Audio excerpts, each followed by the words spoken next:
sais pas si c'est un effet de mode, mais aujourd'hui tout le monde veut être sec. On n'a même pas commencé la musculation que l'on veut voir ses abdos, qu'on veut avoir des stries, etc. Alors dans cet article, je vous propose de voir ensemble qui doit sécher, comment sécher et enfin combien de temps dure une sèche pour vous éviter toutes les erreurs possibles concernant la sèche. Lorsque l'on fait de la musculation, souvent on ne sait pas si on doit sécher ou faire une prise de masse. Et il est donc important, encore une fois, de savoir définir ses objectifs pour savoir quoi faire. Quand on fait de la musculation, en général le but est de finir musclé et sec, énorme et sec, comme je le dis dans le 10e commandement de Superphysique, mais personne n'a envie d'être sec en faisant 1m80 pour 60 kg. Alors je vous propose de voir deux exemples parlants, en essayant de vous identifier dans l'un des deux cas pour savoir si vous devez sécher ou pas. Je fais 1m80, 65 kg et je ne vois pas mes abdos et je veux absolument voir mes abdos, je veux sécher. C'est évidemment une erreur. En clair, vous débutez la musculation et vous n'avez sans doute pas assez d'abdominaux, de muscles pour paraître sec. Alors vous pouvez essayer de maigrir, de sécher, etc. Mais il y a de fortes chances que vous ne soyez jamais sec car vous manquez de muscles. Vous manquez d'abdominaux et en fait vous aurez tout juste le ventre plat. Si vous faites les choses correctement, vous n'avez pas à faire de sèche avant plusieurs années. Le but est encore une fois de progresser petit à petit sur le moyen long terme et d'atteindre un niveau, une masse suffisante avant de devoir sécher pour ressembler à quelque chose et ne pas finir complètement maigre ou anorexique en exagérant un peu. Ce niveau, comme je le rappelle régulièrement, c'est entre le niveau silver et gold du club Superphysique, www.superphysique.tv pour voir le tableau de performance, qui vous assurera une bonne masse musculaire et qui vous permettra de sécher. Mais n'essayez pas de sécher si vous débutez la musculation, si vous faites taille moins 15, donc 1m80 65 kg, car cela ne rimerait évidemment à rien. Construisez du muscle, prenez votre temps, progressez, et seulement après, au bout de quelques années, en faisant les choses correctement, vous pourrez sécher. Je fais 1m80, 80 kg et je suis un peu gras, j'ai un peu de ventre. Dans cette configuration là, ce que je vous recommande, c'est de sécher, au moins de faire un petit régime pour repartir sur une bonne base. Car plus vous êtes gras et moins vous avez de chances de faire du muscle. Sans compter que lorsqu'on est un peu gras, on voit beaucoup moins ses progrès. Et les élèves que j'ai dans cette configuration, je préfère les faire sécher un petit peu, perdre une dizaine de kilos. Alors oui, vous ferez 1m80, 70 kg, vous ne serez pas épais, mais de toute façon, vous n'êtes pas épais, c'est du gras. Alors acceptez-le rapidement, et donc le but est de repartir sur une bonne base, de perdre quelques kilos, car une fois qu'on a une bonne base, qu'on est à peu près sec, en plus les progrès se voient beaucoup mieux. Et comme vous avez moins de gras, vous êtes plus à même de construire du muscle. Alors il est inutile, et ce serait une erreur de continuer à vous entraîner avec cette quantité de gras, car effectivement, vous seriez vite démotivé.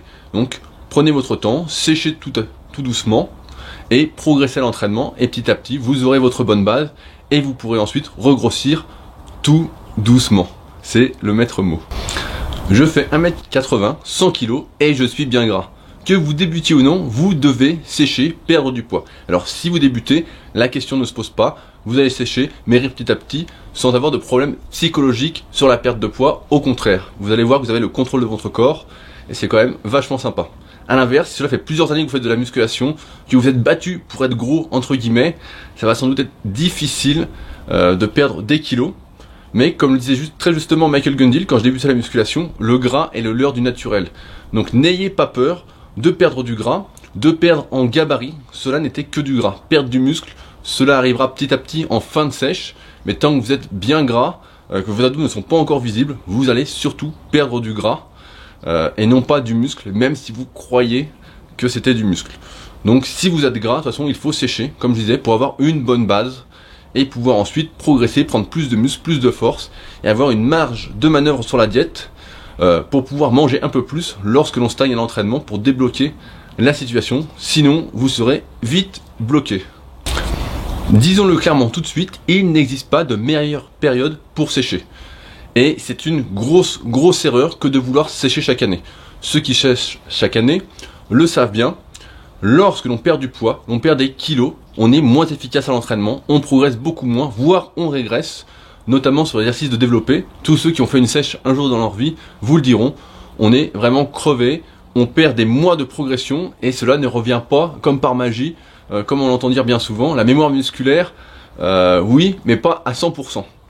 Donc je vous déconseille de sécher chaque année. Et il n'y a pas de meilleure période, que ce soit l'hiver ou l'été pour sécher. Certains diront quand il fait chaud, on a moins faim. Pourquoi pas? Quand il fait froid, on préfère manger du fromage, la raclette, etc. pourquoi pas, ça se discute. En tout cas, il n'y a pas de meilleure période pour sécher.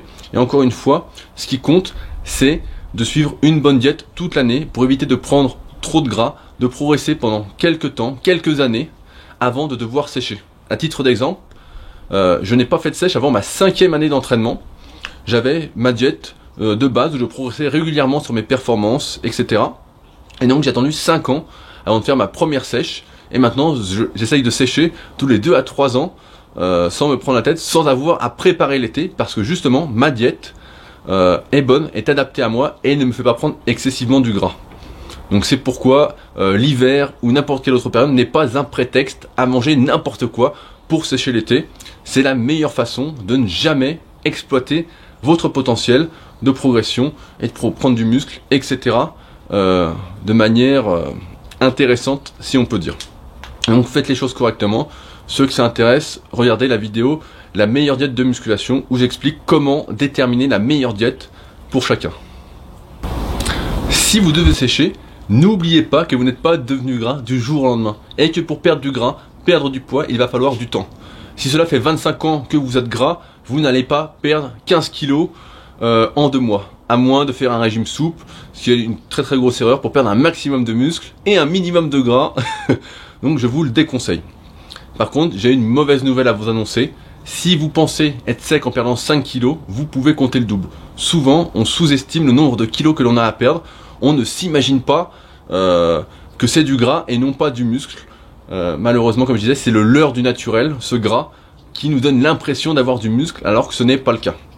Donc si vous prévoyez de perdre 5 kilos, partez plutôt sur 10. Même si vous avez du mal à me croire, vous verrez comment ça se passe. C'est assez réaliste. Si vous tablez sur 2 mois, partez sur 4 mois.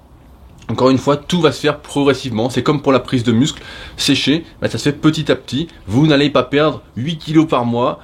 Si vous perdez 5 kilos, ce sera peut-être le premier mois parce que vous avez beaucoup à perdre. Mais tout va se faire petit à petit. Si vous perdez par exemple 500 grammes par semaine, eh bien c'est un très bon rythme au bout d'un moment. Si vous perdez plus que ça, c'est que vous êtes vraiment très très gras ou alors que vous mangez vraiment très très peu. Et dans ce cas-là, je vous le déconseille. Tout doit encore se faire progressivement, comme la réduction des quantités dans votre alimentation et non pas passer de 3000 calories à 1000 calories du jour au lendemain. Ça, ce sera encore une grosse erreur. Donc tablez sur le double de temps, le double de kilos. Si vous n'avez jamais fait de sèche, ceux qui ont l'habitude des sèches sauront combien ils ont à perdre pour être comme ils veulent. Donc voilà. J'espère avoir abordé qui doit sécher, quand sécher et comment sécher dans cette vidéo. Ceux qui veulent plus d'informations peuvent se référer à mon ebook Mes secrets pour sécher, disponible sur rudicoya.com comme d'habitude. Merci d'avoir regardé ma vidéo, de suivre mes articles et encore une fois de m'encourager toujours plus à faire mieux. Sur ce, bonne sèche à ceux qui doivent sécher et aux autres, bon entraînement.